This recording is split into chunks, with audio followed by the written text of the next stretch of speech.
primeiro livro dos Reis, capítulo de número 3. Primeiro livro dos Reis, irmãos, capítulo de número 3, a leitura que faremos é a leitura a partir do versículo 3 até o versículo de número 15. Nesse texto da Sagrada Escritura, consta ali o famoso pedido de Salomão por sabedoria. Farei a leitura, os irmãos, atentamente, em oração silenciosa, pedindo a Deus que nos fale na leitura da sua palavra, se dediquem com atenção à leitura da palavra do Senhor. Diz o texto assim: Salomão amava ao Senhor, andando nos preceitos de Davi, seu pai. Porém, sacrificava ainda nos altos e queimava incenso. Foi o rei a Gibeão para lá sacrificar, porque era o alto maior. Ofereceu 1000 holocaustos Salomão naquele altar. Em Gibeão apareceu o Senhor a Salomão de noite em sonhos. Disse-lhe Deus: pede-me o que queres que eu te dê. Respondeu Salomão: de grande benevolência usaste para com teu servo Davi, meu pai, porque ele andou contigo em fidelidade e em justiça e em retidão de coração perante a tua face. Mantiveste-lhe esta grande benevolência e lhe deste um filho que se assentasse no seu trono, como hoje se vê. Agora, pois, ó Senhor, meu Deus, tu fizeste reinar teu servo em lugar de Davi, meu pai. Não passo de uma criança, não sei como conduzir-me. Teu servo está no meio do teu povo que elegeste, povo grande, tão numeroso que se não pode contar. Dá, pois, ao teu servo coração compreensivo para julgar o teu povo, para que prudentemente discirna entre o bem e o mal. Pois quem poderia julgar a este grande povo? Essas palavras agradaram ao Senhor, por haver Salomão pedido tal coisa. Disse-lhe Deus: já que pediste esta coisa, e não pediste longevidade, nem riquezas, nem a morte de teus inimigos, mas pediste entendimento para discernires o que é justo, eis que faço segundo as tuas palavras. Dou-te coração sábio e inteligente, de maneira que antes de ti não houve teu igual, nem depois de ti o haverá. Também até o que me não pediste, eu te dou, tanto riquezas como glória, para não haja teu igual entre os reis, por todos os teus dias. Se andares nos meus caminhos, e guardares os meus estatutos e os meus mandamentos, como mandou Davi teu pai, prolongarei os teus dias. Despertou Salomão, e eis que era sonho. Veio a Jerusalém, pôs-se perante a arca da aliança do Senhor, ofereceu holocaustos, apresentou ofertas pacíficas e deu um banquete a todos os seus oficiais. Vamos orar mais uma vez? Ó Deus, tua palavra foi lida e nós te pedimos, ó Deus, aquela sabedoria que só o Senhor tem para dar, aquela sabedoria espiritual, aquela que abre o entendimento, a mente, o coração, para a glória de Cristo Jesus, o Rei, sábio, a própria sabedoria encarnada, para que nós possamos contemplá-lo nas Escrituras Sagradas e confiar nesta sabedoria encarnada que é Cristo. Dá-nos sabedoria enquanto ouvimos a Tua palavra, ó Deus, e dá-nos o fruto desta sabedoria em Cristo Jesus. Assim nós oramos, pedindo que o Senhor nos guie na exposição da palavra, na pregação da palavra, no entender dela e no guardá-la no coração. Em nome de Cristo, com o auxílio do Espírito, nós te pedimos, com perdão dos pecados. Amém.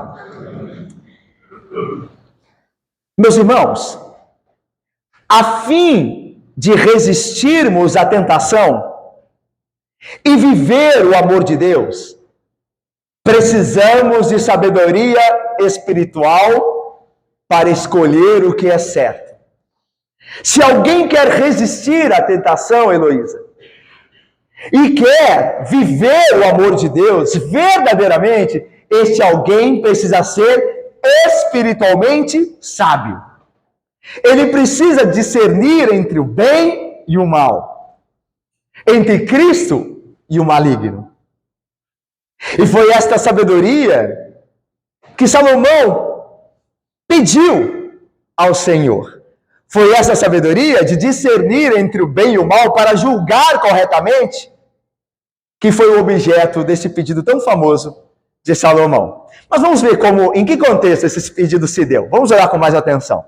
Versículo 3 diz assim: Salomão amava ao Senhor. Irmão, Salomão era um crente. Nós falamos isso aqui no domingo passado. Salomão era falho. Mas que crente não é? Quem de nós não é? Cristianismo não é perfeccionismo. Nós seremos sim perfeitos. Nós sim estamos sendo aperfeiçoados. Nós sim não éramos os homens que éramos anteriormente ou outrora. Caminhamos, progredindo a imagem de Cristo. Mas ainda não somos como Ele. Mas seremos. Naquele dia seremos. Veremos como somos conhecidos. Ser crente, amar o Senhor, não significa tropeçar.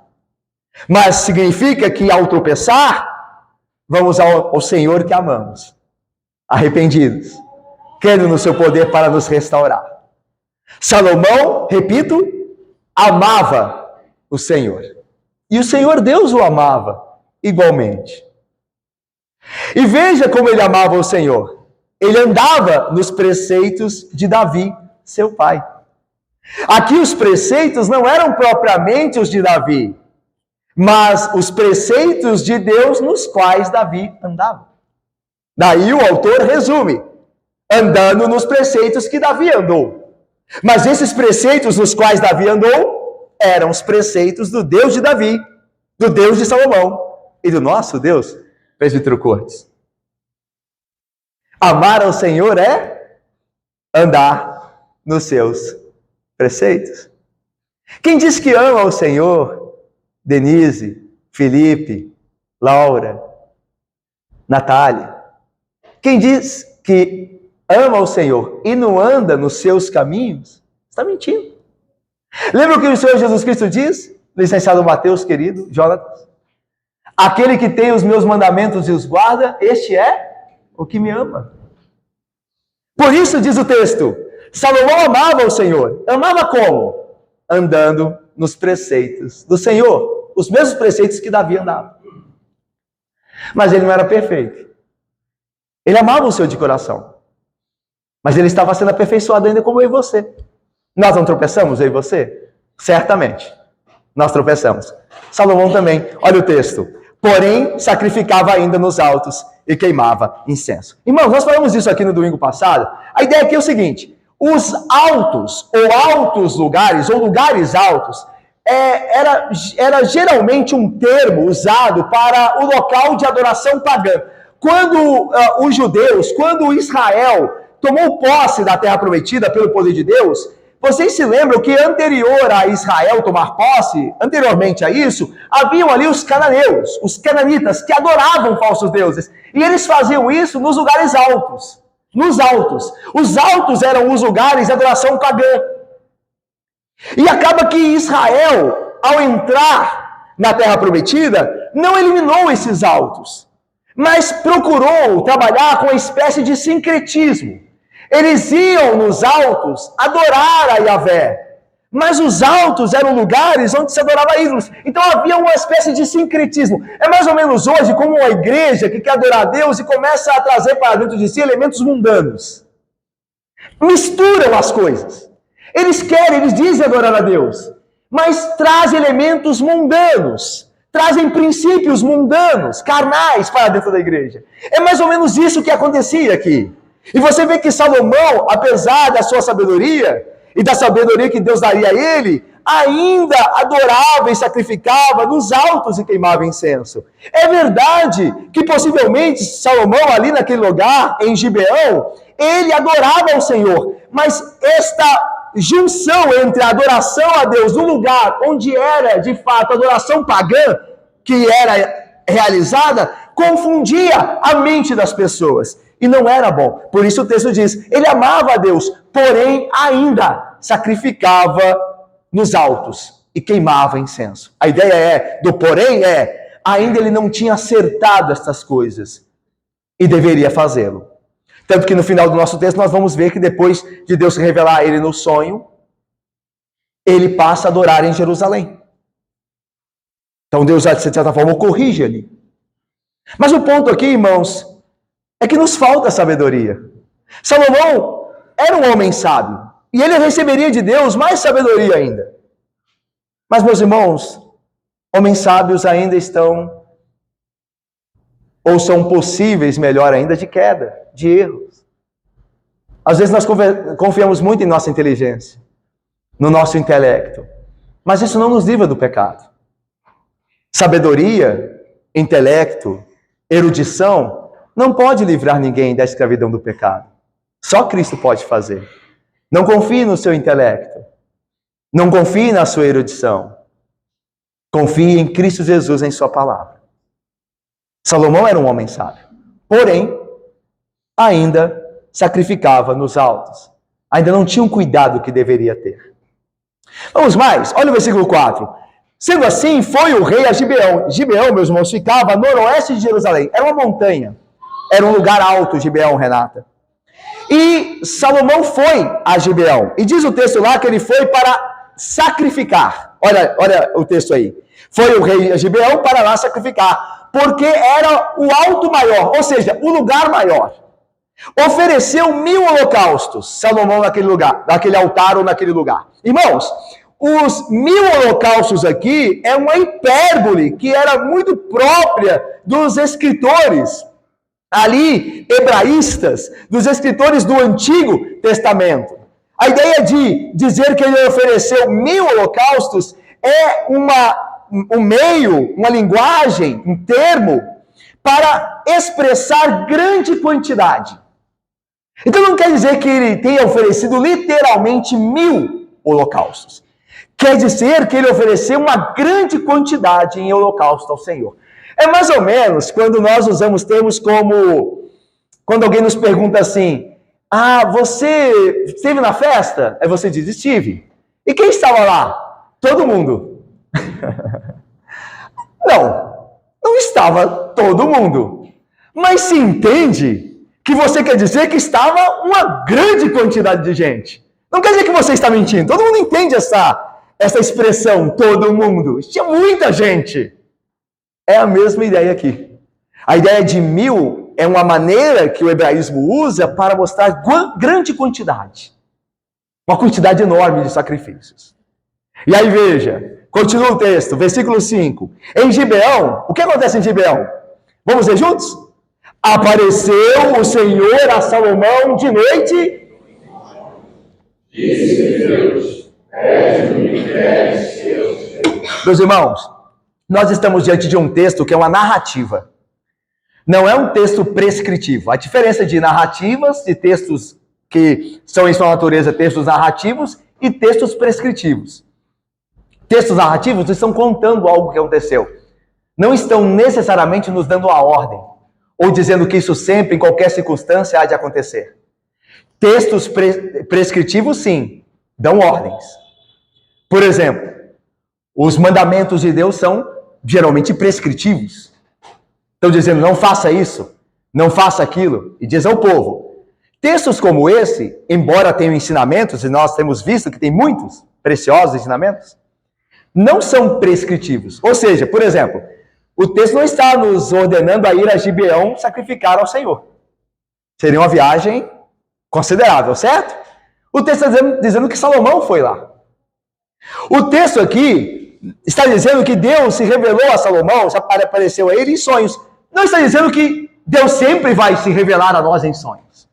Aliás, o escritor aos Hebreus diz, havendo Deus falado de várias maneiras aos pais pelos profetas, ou seja, Deus usou várias maneiras de falar anteriormente ao seu povo. Visões, sonhos, Urim Tumim. Ele usou várias maneiras para se revelar. Hoje, diz o escritor dos Hebreus, ele nos fala pelo Filho. E onde? O Filho, Cristo, que é exaltado também na carta aos Hebreus. E por onde o Filho nos fala, Karina? O Filho nos fala pela palavra. Se alguém tem dúvida disso, ouça a palavra do próprio Filho. Ide às Escrituras, porque elas testificam acerca de mim. Se vocês querem ter vida eterna, ide às Escrituras. Elas falam de mim. Ali vocês ouvirão a minha palavra. Então hoje Deus não fala mais por sonhos, por visões ordinariamente. Ele nos fala pela palavra. E nos basta. E que bênção é esta verdade, irmãos? Nós não precisamos ficar esperando um sonho, uma revelação, para termos a vontade de Deus e para discerni-la e praticá-la segundo o seu querer em nossa vida diária. Nós abrimos as Escrituras. Nós vamos à Bíblia, porque ela é lâmpada para os pés e luz para o caminho. Porque ela é perfeitamente habilitada para fazer o homem perfeito e perfeitamente pronto para a boa obra.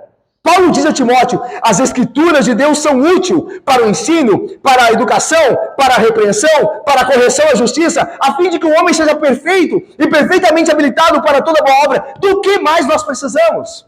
Por que esperar sonhos? Para que esperar revelações? Ah, como os crentes do Antigo Testamento queriam ter o livro. Mas eles ainda não tinham. Por isso Deus se valia de revelações e sonhos, mas a nós foi dado algo maior. A nós foi dada a bênção incomparável. Por isso, quando queremos ouvir a voz de Deus, não precisamos esperar nada. Basta nos ir à Bíblia. Ela está em nosso lar, ela está aqui agora conosco, ela está no nosso trabalho, na nossa bolsa, está conosco durante as nossas viagens de ônibus, indo ao trabalho, ou no Uber. Ela está à disposição. Que bênção ouvir a voz de Deus a qualquer hora.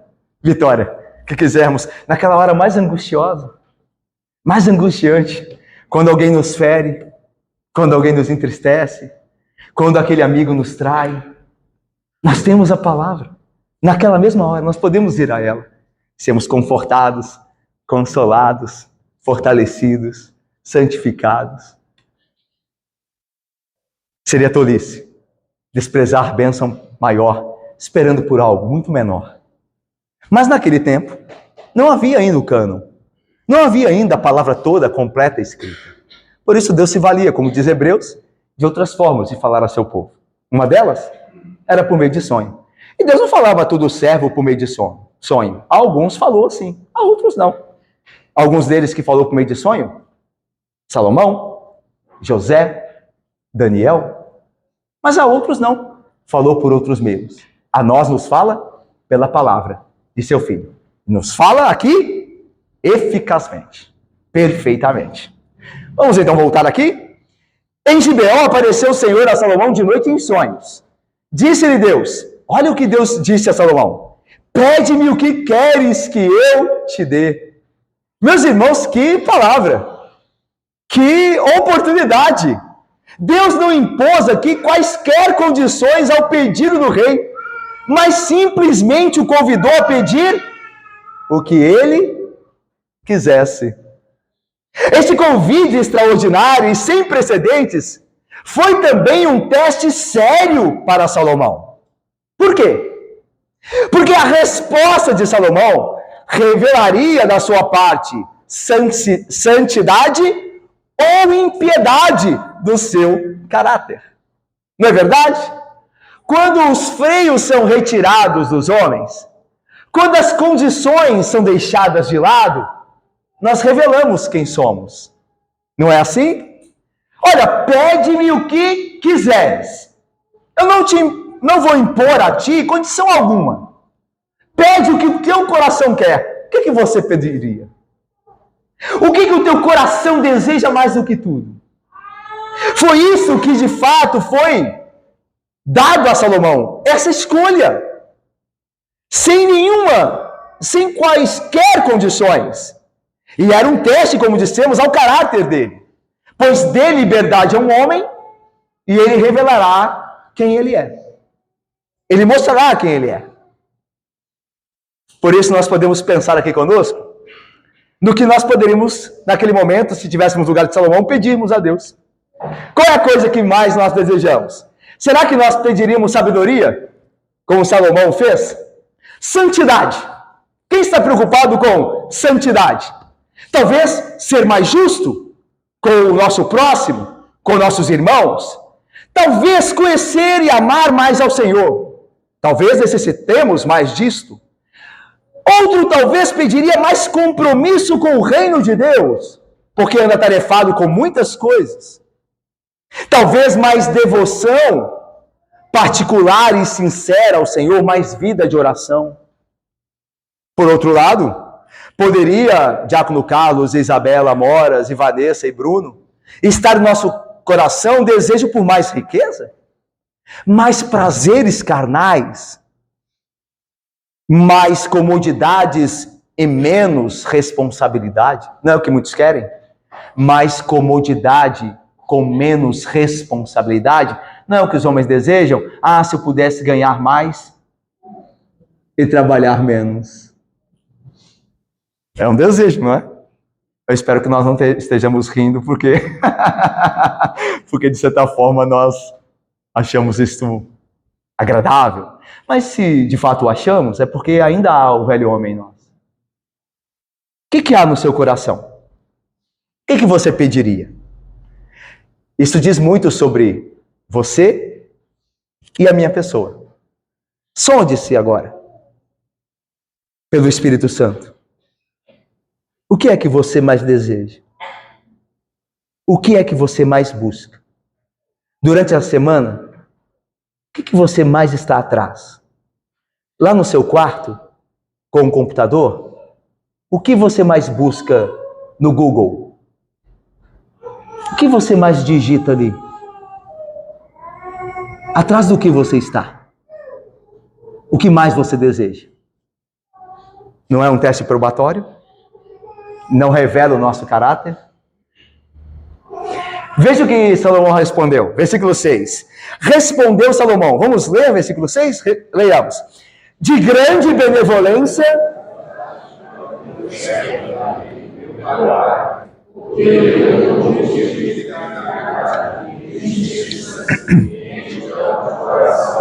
perante a tua face, mantiveste-lhe esta grande benevolência e lhe deste...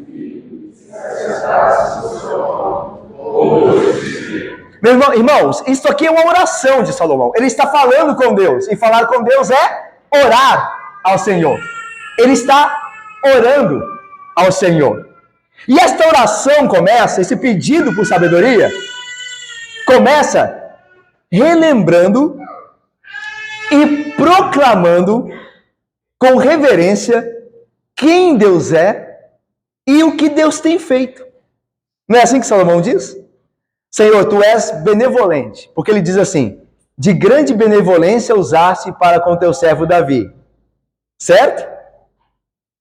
E depois diz mais, a obra de Deus, mantiveste-lhe, ó Deus, esta grande benevolência, fostes misericordioso com meu pai, e fostes fiel, porque lhe deste um filho que se assentasse no seu trono, como hoje se vê. Salomão está aqui em sua oração, relembrando quem Deus é, benevolente, misericordioso e fiel. E relembrando também as obras específicas de Deus para com a casa de Davi, a casa de Salomão, a casa real. Meus irmãos, o sábio pedido de Salomão aqui se firma num conhecimento adequado da grandeza de Deus. Quando nós conhecemos melhor ao Senhor, nós pedimos melhor. Quando você e eu conhecemos melhor quem Deus é e o que Ele faz, nossas orações são melhores, elas são aperfeiçoadas. Porque nós conhecemos o caráter daquele a quem pedimos. Você já passou a situação de ter medo de pedir algo a alguém com medo da pessoa não gostar do pedido? A gente passa por isso, não passa? Eu vou pedir algo a alguém, será que ele vai gostar do meu pedido? Será que ele vai achar que é de fato um pedido justo? Nós pensamos essas coisas. Salomão conhecia o Senhor. Salomão conhecia Deus. E é por isso que, partindo desse conhecimento, Laura e Elidirai, ele pede sabedoria. Pense que, de fato, meus irmãos, nós devemos começar nossas orações reconhecendo quem Deus é e aquilo que Ele faz. Olha a oração do Senhor Jesus, que Ele nos ensinou. Portanto, vós orareis assim: Pai nosso que estás nos céus. Olha, está reconhecendo que Deus está no céu. Ele é separado dos homens. Santificado seja o teu nome. Deus é santo. Venha o teu reino. Ele é rei. Faça-se a tua vontade, assim na terra como no céu. Ele é soberano. Vontade soberana. Tanto no céu como na terra. Em todo lugar a vontade dele deve ser feita. Veja como o Senhor Jesus nos ensinou a, nas nossas orações, começarmos reconhecendo quem Deus é, aquele a quem pedimos, e as suas obras. A oração de Daniel segue o mesmo padrão do profeta. Olha o que Daniel diz. Orei ao Senhor, meu Deus, confessei e disse: Ah, Senhor, Deus grande e temível. Está reconhecendo que Deus é grande e temível. Mas ainda, reconhece que Deus é fiel, dizendo que guarda as alianças, Deus fiel, e é misericordioso também, continua Daniel. E a misericórdia para com aqueles que te amam e guardam os teus mandamentos, Daniel 9, 4. Veja que as orações, tanto de Salomão quanto de Daniel, e a que o Senhor Jesus nos ensina, começam com reconhecer a Deus em quem Ele é, e as suas obras para conosco. Orar a Deus é um exercício, irmãos, que deve refletir intimidade, que conhece o caráter e obras daquele a quem oramos. Nossas orações, irmãos, devem glorificar a Deus e não ser apenas meios de satisfazermos nossas vontades. Veja o que Tiago diz: pedis, orais e não recebeis, porque vocês oram mal, vocês pedem mal, para esbanjardes em vossos prazeres. Então, veja como nós podemos ser inclinados a esse tipo de oração, que quer esbanjar-se em seus prazeres.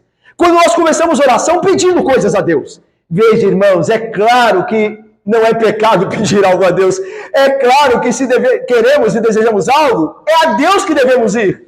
Porque Ele é que é poderoso para nos dar infinitamente mais do que pedimos ou sonhamos ou pensamos. Mas, antes de tudo, reconhecer a Deus. Reconhecer quem Ele é e o que Ele tem feito. Porque é justo que assim seja feito. Deus tem nos dado muito mais do que merecemos. E nós primeiro, antes de pedirmos mais, reconhecemos que já temos mais da sua parte do que aquilo que merecemos de fato. Portanto, irmãos, lembremos disso. A oração deve antes começar com a relação íntima daquele que ora a quem é de fato buscado em oração.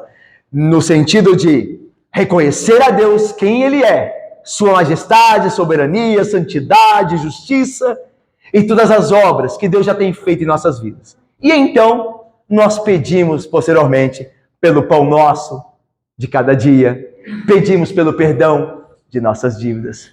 Mas primeiro, reconheçamos a Deus em nossas orações, porque oração também é louvor. Oração também é adoração. Oração não só é, entre aspas, esfregar a lâmpada para que o gênio saia e faça os nossos desejos. Oração é um momento de adoração. É quando você irá bendizer a Deus, louvar a Deus, falar bem dele. E Deus se agrada quando seus filhos falam bem de sua pessoa, de suas obras. Não porque Ele é caprichoso, mas porque isso é justo.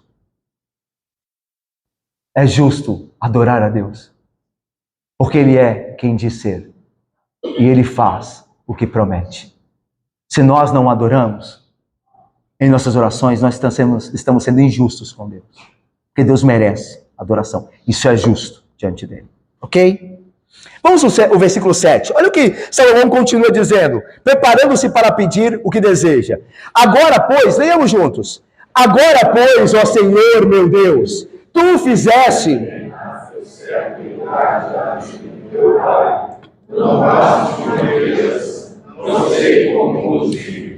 Meus irmãos, aqui Salomão começa, depois de reconhecer a Deus e quem Ele é, ele passa a reconhecer a Ele. Interessante, não? Aqui, Marcelo e Silene.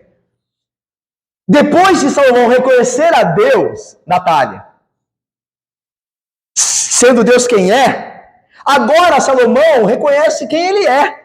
E ele diz: eu não passo de uma criança.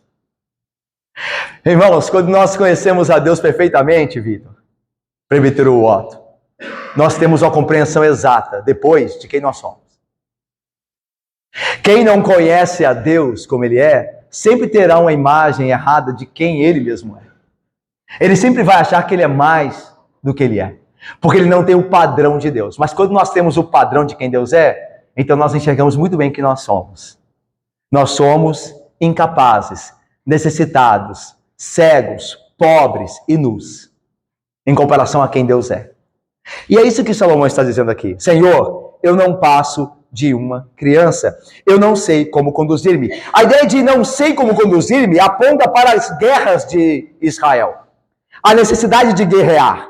Porque Salomão tinha vivido o período de Davi, seu pai, onde houvera muitas guerras. Então Salomão disse que, e viu da estratégia, da sabedoria de Davi, seu pai, um chefe militar, nas batalhas. E Davi diz, Salomão diz, eu sou como um garoto pequeno. E na verdade nós sabemos que Salomão já não era um menino. Ele já se casara com a filha de Faraó, lembra-se? Ele já era um adulto. Aqui ele diz menino na compreensão de que ele é carente de cuidado. Ele não sabe entrar nem sair. A ideia é que o termo conduzir-me, aqui o verbo conduzir, que está não sei como conduzir-me, no hebraico é não sei entrar nem sair.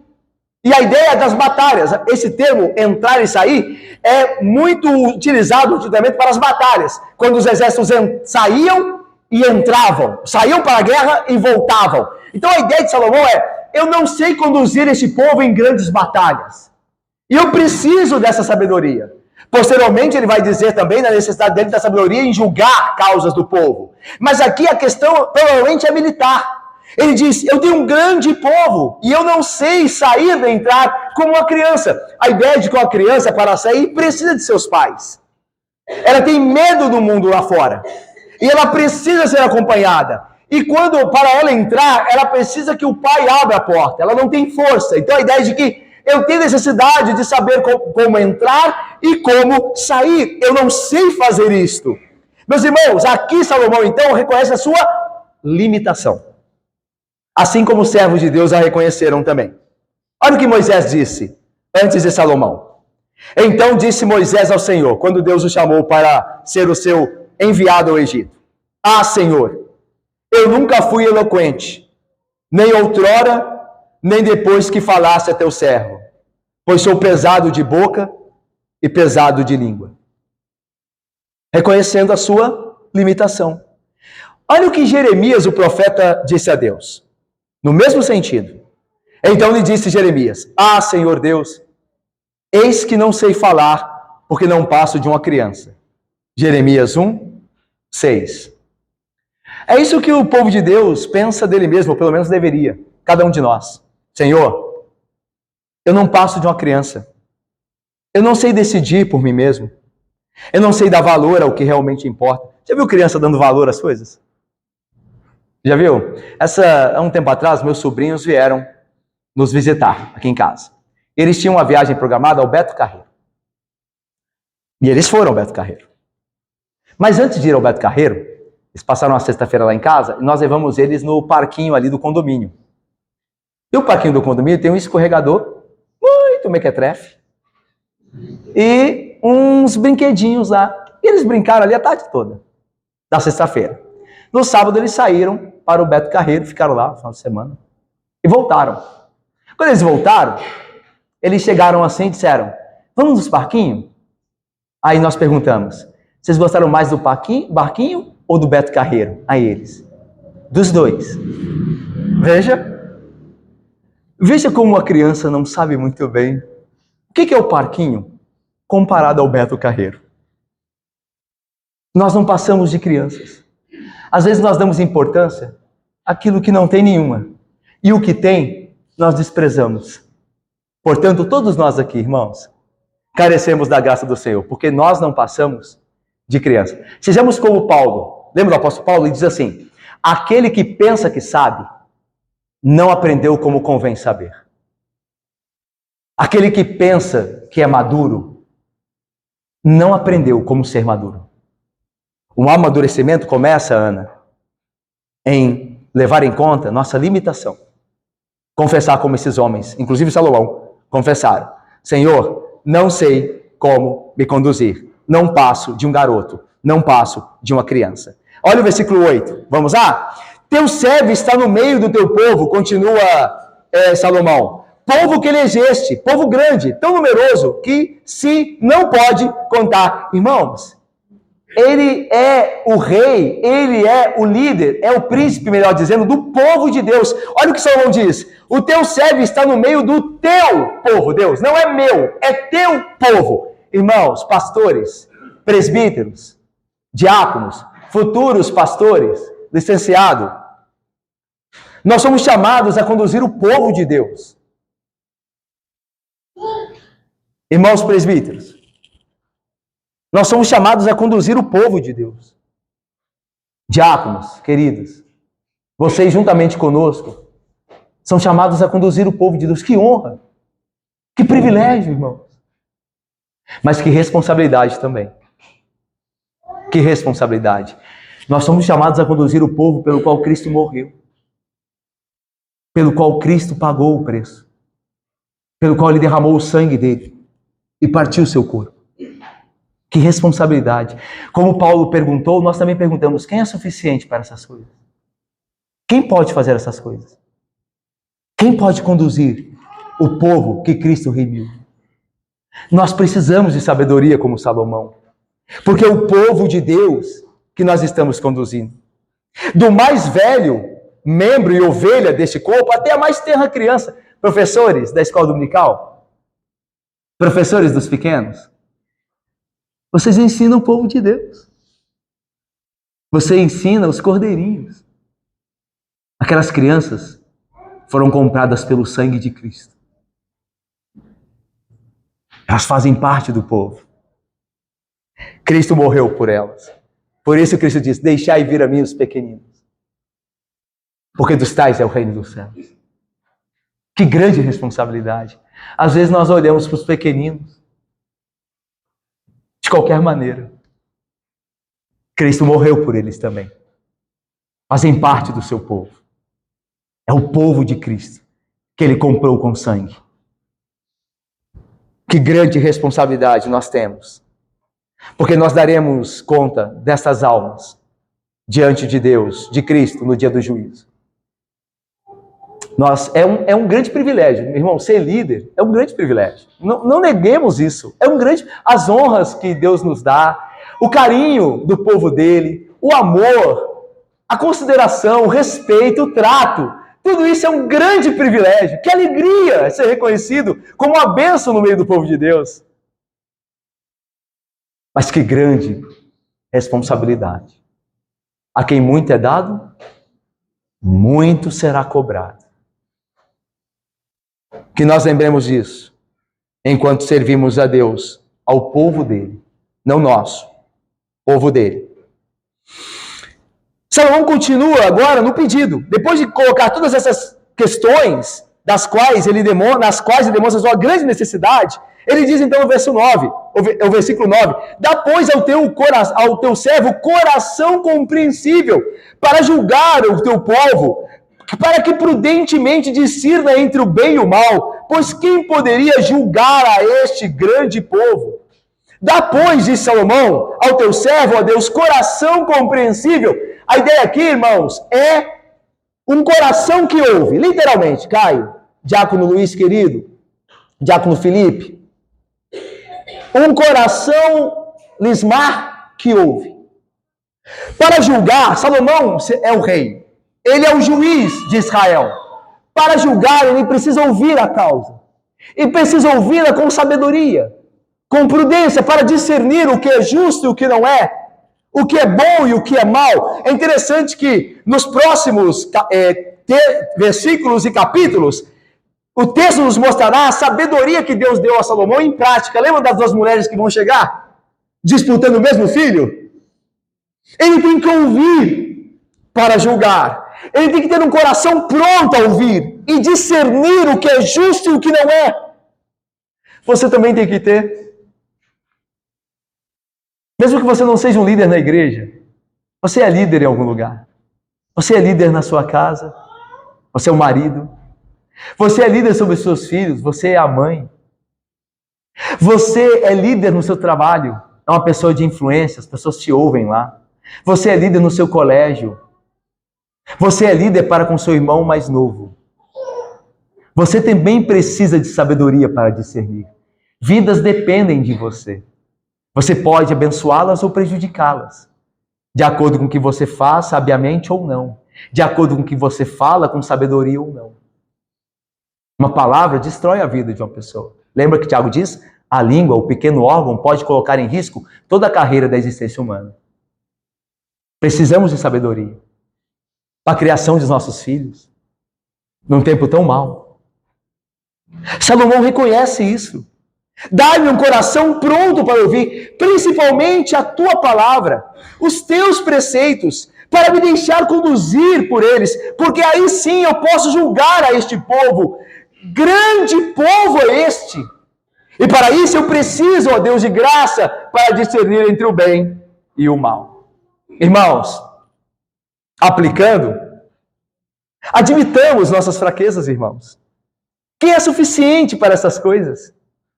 Em santa humildade, devemos reconhecer nossas próprias limitações, admitindo abertamente nossa fraqueza quando falhamos em honrar nossos pais, por exemplo, nos falta sabedoria. Em servir ao nosso cônjuge, quer amando-a ou respeitando, em criar nossos filhos, em amar o próximo, em liderar um ministério, em compartilhar o evangelho, ou em qualquer outra coisa que Deus nos chame a fazer, de quanta sabedoria nós necessitamos da parte de Deus, porque nós falhamos muitas vezes nessas coisas. Então, irmãos, com toda a fé e confiança, devemos pedir a Deus a sabedoria que necessitamos para servi-lo bem em todas as atividades para as quais Ele nos tem chamado. Devemos reconhecer, irmãos, quão tacanhos somos e o quanto necessitamos do poder divino a nos revestir, dando-nos sabedoria lá do alto. Vamos terminar? Olha o que Deus responde ao pedido de Salomão, versículo 10 e 12. 10 a 12. Estas palavras agradaram ao Senhor por haver Salomão pedido tal coisa. Disse-lhe Deus: já que pediste esta coisa e não pediste longevidade, nem riquezas, nem morte dos teus inimigos, nem a morte dos teus inimigos, nem pediste entendimento, mas pediste entendimento para discernires o que é justo, eis que faço segundo as tuas palavras. Dou-te coração sábio e inteligente, de maneira que antes de ti não houve teu igual, nem depois de ti haverá. Irmão, Salomão, querido João Teles, Salomão já possuía, meu irmão, um dotado intelecto natural. Ele já possuía, tanto que Davi, quando passa a lista dos inimigos com os quais Salomão tinha que tratar, e de um amigo também, a descendência de Barzilai, Davi diz assim: age conforme a tua sabedoria. Então Salomão já possuía uma habilidade intelectual natural. Ele já era alguém, digamos assim, de um QI alto, considerável, de uma certa inteligência para a administração. Mas é certo que ele necessitava daquela sabedoria espiritual, aquela que dá a graça de Deus para conduzir o seu povo. É a mesma sabedoria com a qual Salomão produziu Provérbios, Eclesiastes, Cantares. É dessa sabedoria. Irmãos, é notório, irmãos, que homens ímpios têm sabedoria, têm certa sabedoria. Não aquela que vem do alto, mas tem certa sabedoria para negócios. É sabido disso. E isso também é um dom de Deus. A Bíblia diz que Deus é a fonte de todo o bem, inclusive da sabedoria dos homens. Então, quando você vê um homem ímpio administrando bem a sua empresa, os seus negócios, isso é dom de Deus. E aquele homem é culpado e perecerá no inferno se não se arrepender, porque tendo o dom de Deus, não adorou a Deus como deveria, tendo recebido o dom dele. Débora. Mas é dom de Deus. Tudo que é bom vem dele. Ele é a fonte de todo o bem. Salomão possuía essa sabedoria administrativa, mas ele precisava de mais. Ele precisava discernir entre o bem e o mal. Ele precisava guiar não o povo qualquer, mas o povo de Deus. Ao escolher sabedoria que vem de Deus, Salomão estava recusando a pedir algumas coisas que a maioria dos homens deseja. Longevidade, pense bem. Longevidade, parecer sempre jovem, parecer sempre novo. Os homens gastam dinheiro, gastam seus bens em longevidade, querem viver mais. Mais ainda, os homens procuram riqueza, investem, trabalham exaustivamente, procurando ter mais e mais, acumular nos celeiros as suas posses, construir mais celeiros para as suas posses que não couberam nos primeiros celeiros. Há homens que desejam a morte dos seus inimigos. Mas Salomão pediu entendimento para discernir o que era justo. Isso agradou a Deus. E veja, não quer dizer que pedir a Deus, por exemplo, longevidade, seja um pecado em si. Certo? Quando alguém está doente, nós pedimos a Deus, Senhor, abençoa aquela pessoa, que ela se recupere. Nós estamos pedindo a Deus longevidade. E para nós também, quando nós estamos doentes, Senhor, me abençoa, que eu me recupere. Não é um pecado em si, pedir longevidade. Também não é um pecado em si, irmãos, pedir bens. O pão nosso, o salário do trabalho, é Deus que dá. Não é pecado também. E não é pecado pedir por vingança. É melhor do que fazer a vingança. Concordam? Pedir que Deus vingue a nossa causa justa é melhor do que nós vingarmos a nós mesmos, o que nos é proibido. Então essas coisas em si, que Deus diz que Salomão não pediu, não são más em si mesmas, mas comparado ao que ele pediu, são infinitamente inferiores. E é por isso que Deus se agradou. Porque sabedoria para discernir o bem e o mal é incomparavelmente melhor do que qualquer outra coisa. E aqui eu aplico. Que dom inigualável, meus irmãos, é a sabedoria para discernir o bem e o mal, e assim obedecer a Deus. Essa sabedoria vale mais do que o dinheiro.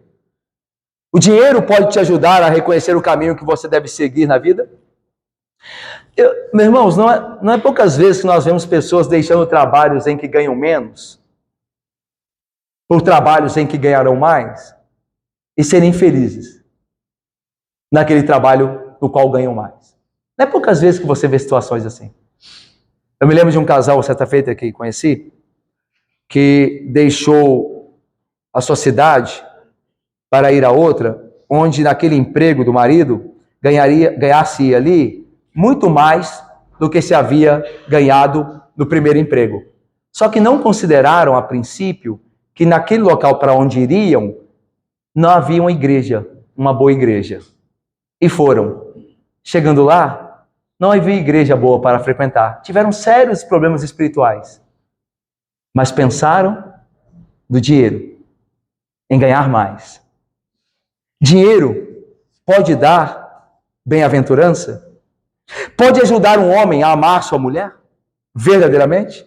Pode ajudar um homem a atrair a sua mulher? Pode deixar apagado, viu? Diácono Luiz, pode apagar aqui. Não tem problema nenhum. Maravilha. É até melhor, que vocês não veem minha feiura e prestam atenção na palavra. Mas vamos lá. Dinheiro pode ajudar um homem a amar verdadeiramente sua mulher? Pode ajudar a atraí-la.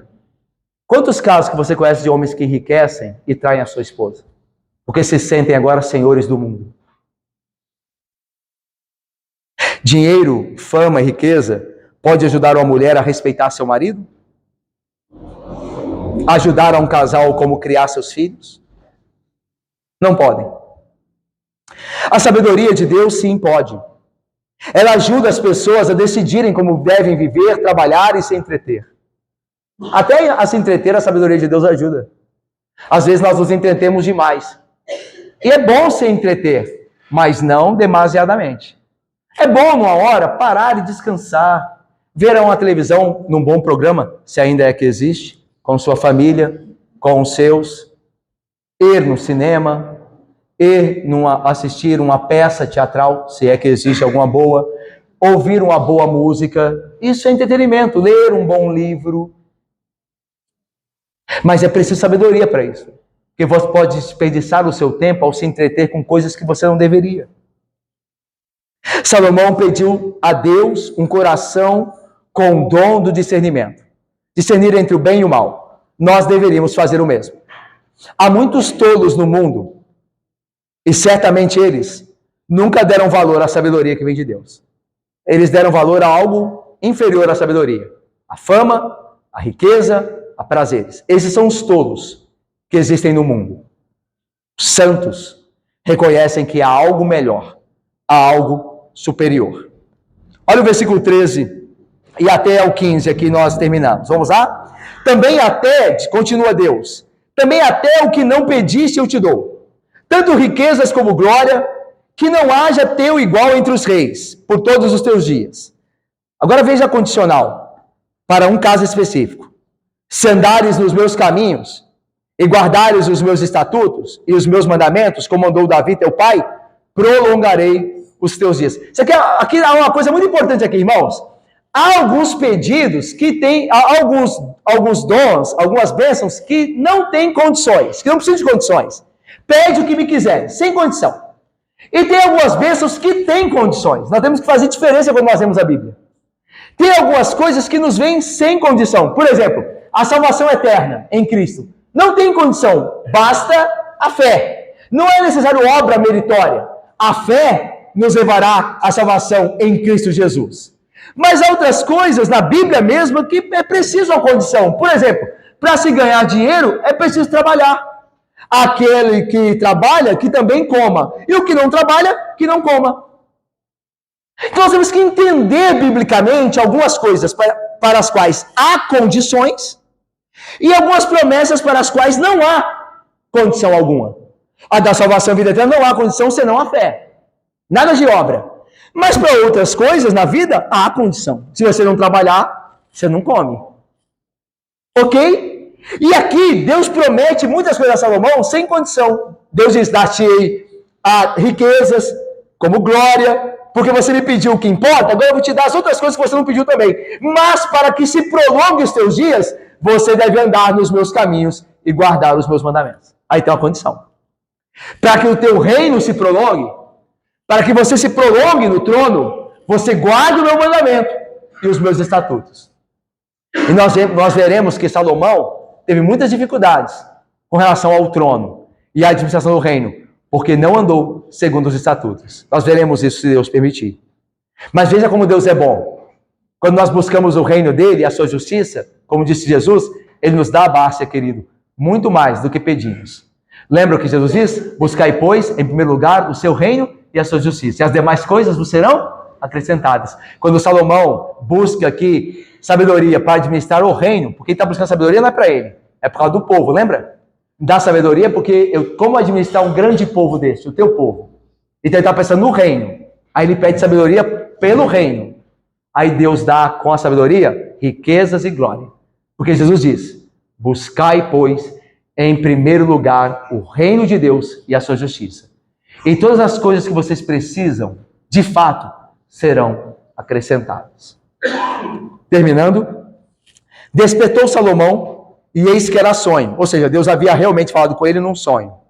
Veio a Jerusalém, pôs-se perante a arca da aliança do Senhor, ofereceu holocaustos, apresentou ofertas pacíficas e deu um banquete a todos os seus oficiais. Veja que ele muda agora de local, né? Ao invés de ir a Gibeão, onde estava a antiga tenda que Moisés havia levantado, ele foi aonde estava a arca da aliança em Jerusalém, que Davi houvera trazido para Jerusalém, né? Trazida a arca para Jerusalém. E ali ele sacrificou. Então veja que é uma correção aqui dos caminhos. Ele começa a mostrar que ele começa a discernir o que é bom e o que não é. Será que é bom ir adorar nos altos? Mesmo que nós tenhamos adorado a Deus lá não está envolto em um contexto de idolatria, porque é lá que se adora os falsos ídolos. Talvez não seja sábio adorar lá, vamos adorar aqui. Então Deus já começa a dar a ele sabedoria. É a mesma coisa de, será para você e para mim? Será que eu devo ir a esse lugar? Será que eu devo ir a essa festa? É necessário mesmo? Vai me trazer mais bênção espiritual ou menos? Ou eu não vou ser abençoado lá? Será que eu preciso me dar essa companhia? Mas não tem me ajudado. É a mesma coisa aqui. Há lugares, há companhias que nós não devemos, de fato, gozar delas. Peçamos a Deus sabedoria para saber discernir. No trabalho, você não deve ser uma pessoa do trabalho sempre carrancuda, porque é um crente, não conversa com ninguém, não conversa com ninguém que não é crente. Nada disso. Mas qual é o limite? Tem um limite. Bem-aventurado o homem que não anda no conselho dos ímpios, não se detém no caminho dos pecadores, nem se assenta das voltas. Tem um limite. Tem uma coisa que não é para fazer. Mas ao mesmo tempo você tem que trabalhar com os ímpios. Você tem que conversar com eles. Até para poder evangelizá-los, certo? Então tem um limite. Você não concorda com o que um ímpio faz, mas você não precisa deixar de cumprimentá-lo, por exemplo. De tratá-lo bem dentro do limite do possível. De ser simpático naquilo que Deus permite. Mas não é preciso sabedoria disso, a Deus, para isso. É preciso sabedoria. Qual é o limite, ó Deus? Até onde eu tenho que ir com essa amizade? Até onde eu não serei prejudicado? Veja, irmão, peça a Deus. Que Ele dá sabedoria, como diz Tiago. E não impropera, não impede de você obtê-la. Porque Ele dá livremente. Você terá a sabedoria de aonde frequentar, aonde não frequentar, com quem andar, com quem não andar, com quem se juntar e de quem se separar. Você terá sabedoria. Porque Deus dá discernir o que é bom e o que é mal. Portanto, eu termino. Salomão, ele foi grato ao Senhor. O Senhor disse no sonho, eu te darei não só sabedoria, que pedisse se pedisse bem, como riqueza e glória. E agora o que ele faz? Visto que Deus o concedeu o dom mais do que excelente, ele agradece a Deus com holocaustos, com ofertas pacíficas, com a festa em gratidão a Deus. Então deixa eu lhes falar, irmão. Nós temos sido gratos ao Senhor por todos os seus benefícios para conosco? Nossa vida tem sido uma vida de obediência grata por todas as bênçãos imerecidas que o Senhor tem nos dado? O Senhor Jesus ordenou que nós sejamos gratos. Lembra quando Jesus curou o leproso? Lá em Lucas 5, ele diz assim ao leproso que ele curou. O texto diz assim, ordenou-lhe Jesus que a ninguém o dissesse que Jesus o havia curado, mas disse a ele, vai, mostra-te ao sacerdote e oferece pela tua purificação, que é a bênção que eu te dei, o sacrifício que Moisés determinou para servir de testemunho ao povo. Então, do que nós aprendemos nesse texto? É o que aprendemos em Salomão, também aqui. Que todas as bênçãos, elas devem ser seguidas e entendidas espiritualmente, como se deve entender, por gratidão. Por oferta de gratidão. Por uma vida agradecida. Quem foi abençoado e não retribui a Deus com obras de gratidão, não compreendeu a bênção espiritual. E aquela bênção mais tarde lhe será debitada como dívida, a qual o Senhor cobrará. Porque recebeu a bênção e não foi grato. Que sejamos diferentes. Que sejamos gratos.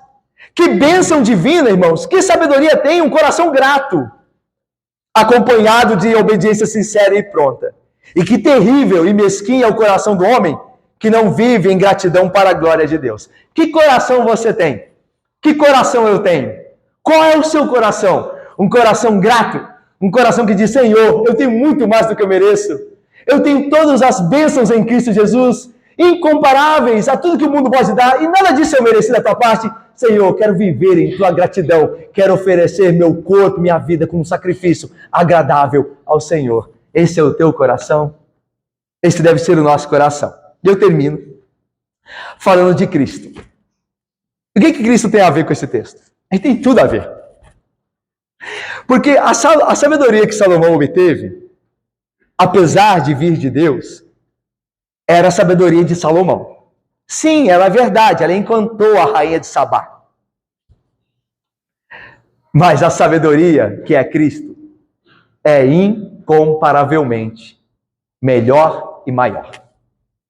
A sabedoria que Salomão administrou, vindo da parte de Deus, não foi capaz de livrar Salomão, porque ele a administrou de maneira má, de livrar Salomão da idolatria.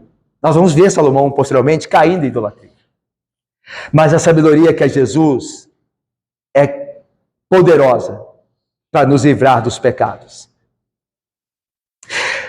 Salomão escreveu assim, posteriormente, adquire a sabedoria, sim, com tudo o que possuis, adquire o entendimento, estima a sabedoria e ela te exaltará, se a abraçares, ela te honrará, dará à tua cabeça um diadema de graça e uma coroa de glória te entregará. Quem é a sabedoria? Segundo 1 Coríntios 1:24, Jesus Cristo é a sabedoria. Ele é chamado ali por Paulo de sabedoria de Deus. Vamos fazer a leitura de Salomão de novo. Adquire o Senhor Jesus Cristo. Sim, com tudo que você possui, adquire a Cristo. Estima-o e Ele te exaltará. Se o abraçares, Ele te honrará. Ele dará à tua cabeça um diadema de graça e uma coroa de glória te entregará. Vamos orar. Ó Cristo Jesus, sabedoria encarnada, dá-nos graça, ó Pai, de adquirirmos Cristo Jesus, de possuirmos Cristo Jesus, sabedoria do Senhor, sabedoria de Deus. Não há nada mais precioso, não há tesouro mais valioso do que Cristo Jesus. Perdoa-nos, ó Deus, porque temos buscado coisas sem valor comparado à excelência, à riqueza que é Cristo. Dá-nos de buscar a Cristo com toda a força que temos, com todo o nosso coração e entendimento. Dá-nos estimá-lo com tudo o que somos. Dá-nos, ó Pai, esta graça. Dá-nos de ser sábios em Cristo Jesus para a vida eterna. Ó Deus, esse é o nosso pedido ao Senhor. Salomão pediu por sabedoria. Nós te pedimos por Jesus Cristo, a sabedoria do Senhor, a sabedoria encarnada. Dá-nos Cristo Jesus e conforma a nossa vida a Ele. Assim nós oramos, em nome do Senhor Jesus, com perdão dos pecados. Amém.